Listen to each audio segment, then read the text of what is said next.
നമ്മൾ ഈ കുരുത്തക്കേടെന്നൊക്കെ പറയില്ലേ, ചില ആളുകൾക്ക് കുരുത്തക്കേട് കിട്ടും. അത് ചിലപ്പോൾ ഉസ്താദന്മാർ പറഞ്ഞാൽ കേൾക്കാത്തതുകൊണ്ടായിരിക്കും, അല്ലെങ്കിൽ മാതാപിതാക്കളെ ധിക്കരിച്ചിട്ടായിരിക്കും, അല്ലെങ്കിൽ സ്വാലിഹീങ്ങളായ സജ്ജനങ്ങളായ ആളുകളെ പ്രയാസപ്പെടുത്തിയിട്ടായിരിക്കും കുരുത്തക്കേട് കിട്ടും. ഈ കുരുത്തക്കേട് കിട്ടുന്നോ പാപി ചെല്ലുന്നിടമെല്ലാം പാതാളം എന്ന് പറഞ്ഞ മാതിരി അവൻ എവിടെയൊക്കെ പോയാലും അവിടെ എല്ലാം പ്രശ്നമായിരിക്കും. ഒരു നല്ലോണം നടക്കുന്നൊരു കമ്പനി, ആ കമ്പനിയിൽ അവൻ ജോയിൻ ചെയ്ത് ആ കമ്പനി പൊളിഞ്ഞ് പൂട്ടിപ്പോവും. കാരണം എന്താ? ഇവൻ അതിൻ്റെ CEO ആയിട്ട് അല്ലെങ്കിൽ മാനേജറായിട്ട് വന്ന ഇവൻ പണ്ട് കുരുത്തക്കേട് കിട്ടിയവനാണ്, ഏതോ ഒരു ഉസ്താദിൻ്റെ കുരുത്തക്കേട്. അപ്പോൾ ഇതാണ് ഈ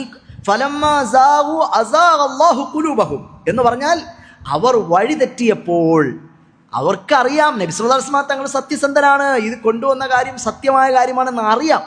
എന്നിട്ടും അവർ അംഗീകരിക്കാതെ വഴിതെറ്റിയപ്പോൾ അവരുടെ ഹൃദയങ്ങളെ അള്ളാഹു കൂടുതൽ തെറ്റിച്ചു.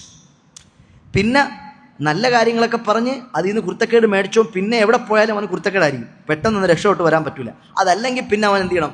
പോയി പൊരുത്തം ചോദിക്കണം. ഉസ്താദേ പൊരുത്തപ്പെടണേ, എനിക്ക് തെറ്റുപറ്റിപ്പോയി, അല്ലെങ്കിൽ എനിക്ക് അങ്ങനെ സംഭവിച്ചു പോയതാണ്, പൊരുത്തപ്പെടണമ. അങ്ങനെ അദ്ദേഹത്തിൻ്റെ മനസ്സിനകത്ത് ഇവന് വേണ്ടിയാ പുറത്തു കൊടുക്കാം, ഒരു വിഷമമല്ലേ എന്ന് തോന്നി മനസ്സിനൊരു മാനസികമായൊരു പൊരുത്തം ഉണ്ടാകുമ്പോൾ അവൻ രക്ഷപ്പെടും.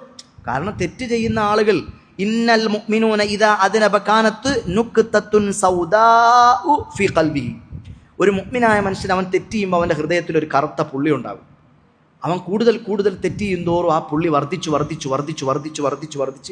ബ്ലാക്ക് ആവും, ഹൃദയം മുഴുവൻ കറുത്തു പോകും, കീല് പോലെ. പിന്നെ അതിനകത്ത് പ്രകാശം കയറൂല, പിന്നെ എന്ത് നന്മ പറഞ്ഞാലും മനസ്സിലാവൂല, പിന്നെ ഈ ചെവിയിലൂടെ എന്ത് പറഞ്ഞാലും ഈ ചെവിയിലൂടെ കേട്ട് ഈ ചെവിയിലൂടെ പോലും ഹൃദയത്തിൽ കയറൂല. അങ്ങനൊരു അവസ്ഥയാവും. അപ്പോൾ അതാണ്. എന്നാൽ അവൻ പശ്ചാത്തപിച്ചു, പടച്ചോനെ പാപങ്ങൾ ചെയ്തു പോയി, മാപ്പാക്കണേ അല്ലാ എന്ന് പശ്ചാത്തപിച്ചാൽ അവൻ്റെ ഹൃദയം ആ കറുപ്പുകൾ മാഞ്ഞു പോകും, അവൻ രക്ഷപ്പെടും.